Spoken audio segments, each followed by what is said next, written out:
there, Vic here with himself and my thoughts. Just wanting to talk about the new Incredibles movie, Incredibles 2. Now the reason I want to talk about this one because, well, it is one that I've been waiting for many years to come out, like many of you. And let's just say it surprised me. It took me by complete surprise. Not like it was because it was completely different like Cars 2, but just because, well, there were some strange things I noticed. Well, about that, let me just say that Incredibles 2 was not a perfect movie. It had flaws, and some flaws were noticeable while others weren't, and I'll get to that. So, I would like to say, without further ado, let's begin. And just to advise some of you, there are going to be some spoilers, so if you don't want to spoil the movie, click away. Okay, so I'd like to talk about the beginning of this movie, which is the interview with Tony Reidinger, and yeah, many people would say this is a ripoff of Jack Attack, but no, I wouldn't see it as that way.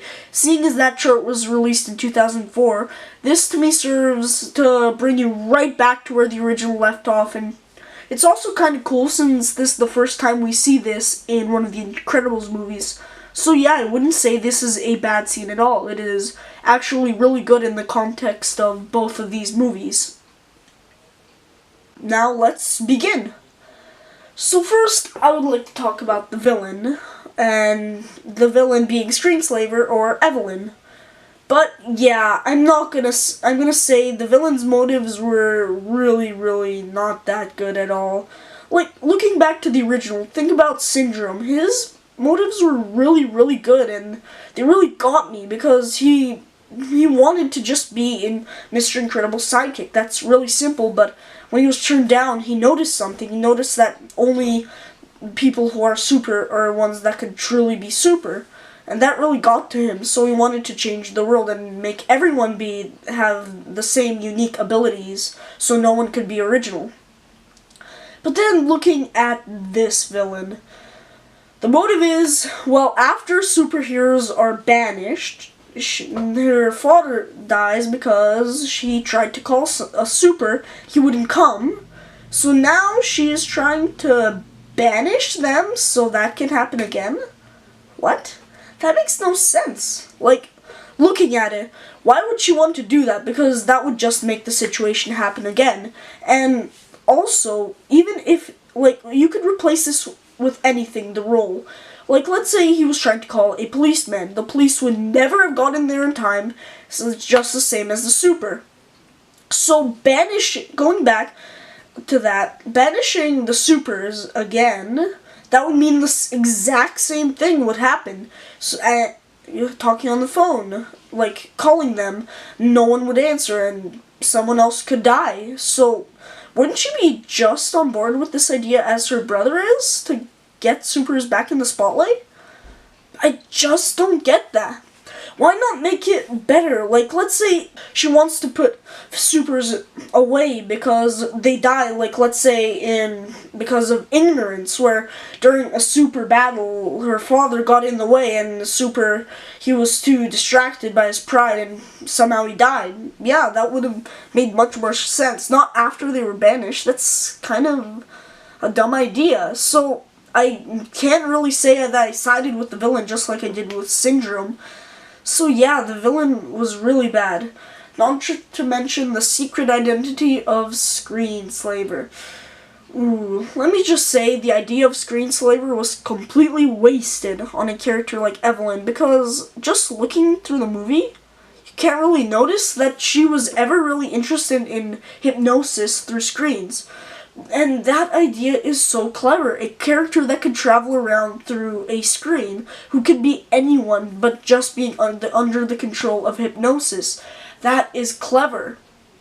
And yeah, there's this one really creepy scene that kind of reminded me of the original one where Mr. Incredible finds out what Syndrome's been doing. But yeah, it was not like that scene at all, because yeah, we're seeing stuff happening. We're seeing everything that the villain's been doing. Like, oh, you could see the maps of the places he's infiltrated, like the train, the helicopter. But that is going nowhere. None of that is connected to anything since it never comes back. So that scene is completely pointless, and I'm just completely not a fan of it. Like, maybe it could have worked if we could have shown Evelyn's darker side, like somewhere showing what she had to go through all these years to get to the point she is now. But nothing, none of it connects in any way. So I just can't say this is a good villain. I really can't. But yeah, I know that these are some flaws, but yet I can't really say that Incredibles 2 is a bad movie. There are some really good scenes, and I'd say the chemistry between the family is much better than the original, since there was like only 2 or 1 scene showing that, and yeah. But yeah, that takes me to another thing. Another complaint I have is that Dash didn't really have any fighting scenes in the movie. There was just this one scene where he knocks the hypnosis glasses off of a super under the control of Evelyn, and that's it. Nothing really happens with him. Oh yeah, one final problem I have is with the ending. So, I'm not going to say that it is a bad ending. No, not at all. It's not that I have a problem with it because it kind of copied off the original. That's kind of nice, but I kind of don't like it because I feel like it renders the first movie ending kind of pointless because they're the same, that means they probably mean the exact same thing. Because with the second movie, you know, oh, now superheroes are allowed to fight.